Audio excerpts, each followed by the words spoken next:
no matter the location. From O-A-K-L-A to L-V, I'm a Raider.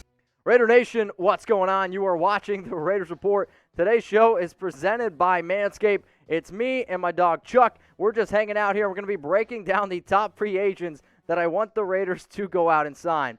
Now, today's show, again, is presented by Manscaped. So go to manscaped.com/Raiders. 20% off and free shipping on the best male grooming products out there. So we're going to do this based on needs overall. Now, I didn't rank these needs on how the most important one is, but I am going to be breaking it down on needs. So the Raiders, they're looking for a veteran corner. Some of the top cornerbacks out there in terms of veterans that I know the Raiders could be interested in are a guy like Richard Sherman, and this is probably the top name out there. The Raiders are looking for somebody to be an alpha, and they're also looking for somebody that can teach some of these younger players that also knows the Gus Bradley system. That's exactly what you're going to be able to have here in Sherman. Now, if you'd ask him, he probably wants $12, $13, $14 million. That ain't going to happen. I understand they just cleared a lot of money with Mariota. Not going to happen. If you're telling me right now I could get him for like $8, $9 million a year, yeah, absolutely. I'd be pretty interested in that. Another option here for the Raiders to go out and get is a guy like Casey Hayward. Hayward has spent the last 4 years with Gus Bradley and playing pretty solid defense with the Chargers. He can play in the nickel. He can play outside. He can realistically play all over the football field. And he could be definitely a great mentor for a very, very young secondary. But with his ability to be able to play nickel and outside, that gives you a lot more versatility. That gives you a lot of other options. And if I'm the Raiders, I still want to be able to be versatile. I mean, that was one of the biggest things that they looked for last offseason. How can I stay versatile? So last season, 41 tackles, 1 interception, and 8 pass breakups. Chuck here, man, he's falling asleep. Hopefully y'all aren't falling asleep out there. Let's go to the next player here. We're going to talk about Malcolm Butler. Butler would play outside corner over Damon Arnette. However, Damon Arnette does play very similar to Malcolm Butler in the sense of they are physical outside corners and they're better at man. They're better at trying to bump you and run you. So if I'm Damon Arnette, I'm like, okay, let me learn behind Butler. And if I'm the Raiders, if I'm Gus Bradley, you invested a first-round pick into this guy. Maybe you want him to learn behind a good professional like Butler, who is coming off a very, very good year. Over 100 tackles, 4 interceptions, 14 pass breakups at age 31. The next player here is A.J. Bouye, somebody that I've talked about multiple times here. Remember, he went in and he had a visit with the Raiders about a month or like 2 weeks ago at this point. He left without signing a contract, and I said that does not mean that the Raiders will not sign him. Now, he played 7 games in 2020, had a shoulder and a suspension. And for me, watch the tape. I know some people out there remember the great A.J. Bouye, and some people think that he once played with Gus Bradley. He didn't ever play with Gus Bradley. They signed him after Bradley left the Jacksonville Jaguars. But 23 tackles, 6 pass breakups. I'm going to say it. I think A.J. Bouye at this point, he looks a little bit washed up. A player that just got released, in fact, on Tuesday, a little bit before I started the show, Steven Nelson, 48 tackles, 2 INTs, 9 pass breakups. He might not be the veteran that Gruden is looking for. However, Nelson is coming off a good year, and is sure he's leaving the Pittsburgh defense, but he is still a cornerback that I think the Raiders should keep in mind. So out of all those names there, if you like one of them, throw them in the comments section. Which veteran cornerback should the Las Vegas Raiders go out and pick up? If you don't like any of the guys that I mentioned, it's all good. That's why we make this show. We do it to be able to discuss our thoughts, discuss whatever we have on our mind. So let me know down in the comments section which veteran cornerback should the Raiders go out and get. If the Raiders do go out and make a big-time move, we're going to be going live. The other time we go live is every single Tuesday, 6 p.m. Eastern Time, 3 p.m. Pacific. If you're falling asleep at work like Chuck is here, well, maybe we can wake you up a little bit. The other reason why I always tell people to turn on your notifications and join our live shows, we have a lot of fun on our live shows here. Don't ask him, though. But shout out to Coach All Day 99. He sent in a $200 super chat during our live show when Kenya and Drake ended up signing with the Raiders. I'll tell you what, man. Seeing support like that makes me very, very appreciative of what we do here. And if you want to make sure that you guys can sponsor another Raiders report, hit me up on IG. I'm at Mitchell Renz 365. I'd appreciate it. All right, let's go to the other need here. We got slot cornerback. So we go from veteran. Now we're going to talk about the slot, because as soon as LaMarcus Joyner was released, we were like, okay, the Raiders, they have a position that they need to be able to fill here. The number one guy on my list, and it's not going to change until he ends up going somewhere, it's Brian Poole. Absolutely elite in terms of being able to cover. Also, I still say this, I think he's the top slot corner on the market. Sure, he finished 2020 on the injured reserve with a shoulder injury, But everything that I read, he looks like he's 100% healthy, and he's a little bit needs to improve, I should say, against the run. But if you're looking for somebody that was trying to be that Swiss Army knife like the Raiders wanted in Joyner, that's what you have in Brian Poole. He's been a top 10 slot corner according to Pro Football Focus, maybe top 12. Top 12 slot corner according to Pro Football Focus for the last 3 years. Go out and get yourself some Brian Poole. Now go to Mackensie Alexander, who kind of a weird situation last year, decided to sign like a 3-year deal then, and I think he failed his physical, only signed a 1-year contract then with the Cincinnati Bengals. He was okay. And if you're just looking for a little bit of depth, maybe Mackensie Alexander is the guy to keep in mind. If you remember earlier on the show, I said not every one of these names is somebody that I want. So if you miss out on Poole, if you miss out on Williams, maybe go out and get a guy like Mackensie Alexander on a cheap 1-year deal. Give him the vet minimum. 47 tackles, 1 interception, 6 pass breakups last year for the 27-year-old out of Clemson. So which slot cornerback should the Las Vegas Raiders go out and sign? I want you to throw it in the comments section below. I'm always curious about what you guys have to think. If there's some names that I missed, if there's other names that you want me to throw on my list, seriously, let me know.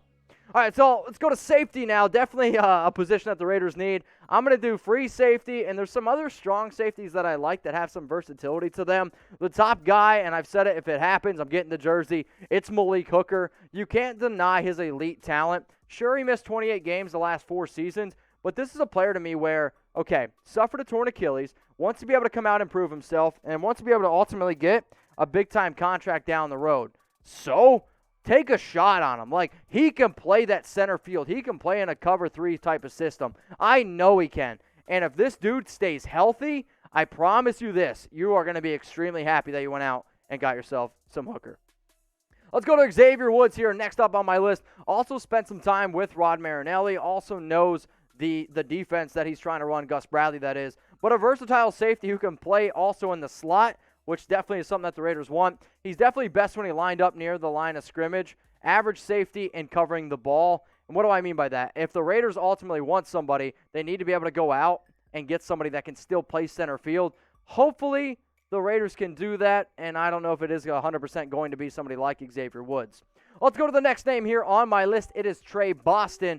Had his best season in 2017 under Gus Bradley, and he is definitely coming off a little bit of a down year after being one of the best covered safeties in 2019. Now, he missed 28 tackles the past 2 seasons, so a lot of times when people talk about what are some of his downfalls, it's the fact that he's not all that great at being able to realistically tackle, which, sure, you want to be able to have somebody that can tackle, but you're not bringing in Tre Boston to really be able to sit here and tackle the guys. You want somebody that you can rely on in the backfield. You're hoping Kukowski, you're hoping some of these other players are the reason why they go out and make those tackles. Follow on IG. He is at It's Chuck the Pup. He will be back coming up here in a little bit when we go for the mailbag. If you're not watching this live, make sure you join us for all of our lives on every single Tuesday, 6 p.m. Eastern Time, 3 p.m. Pacific. Here are some pictures of him that I wanted to be able to show y'all just in case he went a little bit crazy like he is. He is a Raiders puppy. He bleeds silver and black. He is silver and black. So go ahead, give him a follow on IG at It's Chuck the Pup. It's also in the description. We'll put it in the comments as well. I would definitely appreciate it. All right, so now I'll go to a strong safety here. I got Kenny Vaccaro. And do I like Kenny Vaccaro as a fit overall? No, not really. But if the Raiders keep being the Raiders and they miss out on all these other players, maybe you look for them to go out and get a guy like a strong safety. He can also play a little bit of free safety. He can play a little bit of slot corner as well. But if you want to find somebody that loves to tackle and that's physical and could be a great mentor to Jonathan Abram, that's the reason why I'd be interested in a guy like Vaccaro. Coming off 83 tackles, 0 interceptions, 5 pass breakups, a veteran strong safety to keep in mind. A name that I know is going to catch a lot of y'all's attention. I got Earl Thomas on here. If you could tell me I got no drama with Earl, I'm on board. He's no doubt a very good safety. And at the end of last season, I was like, what do the Raiders have to lose? He's better than Eric Harris. He's better than a lot of the other players we were throwing out there. Give him a shot. He also has a lot of experience playing with Gus Bradley. And in fact, when I talk about this experience, he's got close to 2 years playing with this guy, or 3 years playing with this dude. Sure, he didn't play in 2020, but I'm going to guess that he stays in good shape, 31 years old. And if you're looking for a very, very cheap type of contract, why not and go out and get a guy like Earl Thomas? Next name coming up here is Bradley McDougald, who played last season with the New York Jets. He definitely has the ability to play strong and free safety as well. Only 7 games last season with that shoulder injury. And again, I'm looking for a player who knows the Bradley Cover 3 system, and he knows it after playing in Seattle from 2017 to 2019. Did he play with Bradley? No, but that's the exact same scheme that the Seahawks go out and run. So he's 30 years old. He's long and lanky at 6'1", 215 pounds. 36 tackles last year, no interceptions, and 3 pass breakups. The last safety I'm going to bring up here is Duron Harmon. This is probably worst case scenario, and I'm just being real with y'all. Harmon was once, I think, a better player. At this point, it's just not there. Played some cover 3 Played some cover 3 last season with the Patriots. Average safety, could be a cheap offer, but for the very first time in his entire career, which has been a pretty long one, he was able to play in all 16 games. Again, 73 tackles, 2 interceptions, 5 pass breakups. We're breaking down the top free agents that I think that Gus Bradley, John Gruden could potentially be looking at. I'm a believer that they make a move soon. I've just been waiting for it to ultimately go through. So go ahead, spam the comments. Which safety should the Las Vegas Raiders go out and sign? Throw it down in the comments section. If you guys are having a good time, please go ahead and like the video. Let's go to right tackle now. Obviously, they moved on from Trent Brown, and if they're confident in having somebody like Denzel Good, that's great. But I'm still sitting here wondering, okay, who are they going to go out and get at right tackle? I still believe it's going to happen in the draft, but here are 3 names to keep in mind. I got Rick Wagner, probably the top option up there, Dennis Kelly, and if you could tell me right now that Mitchell Schwartz is going to be healthy and give me 13 games, I'll take Mitchell Schwartz, but played in only 6 games last year, had a back injury, and ultimately, it still remains to be seen how healthy this guy is after having a pretty solid year with the Kansas City Chiefs. Let's now go to the next guy coming up here. It's actually going to be edge rusher, and one of the names I was going to bring up here was Kerry Hyder, but if you're watching this live, he just signed to the signed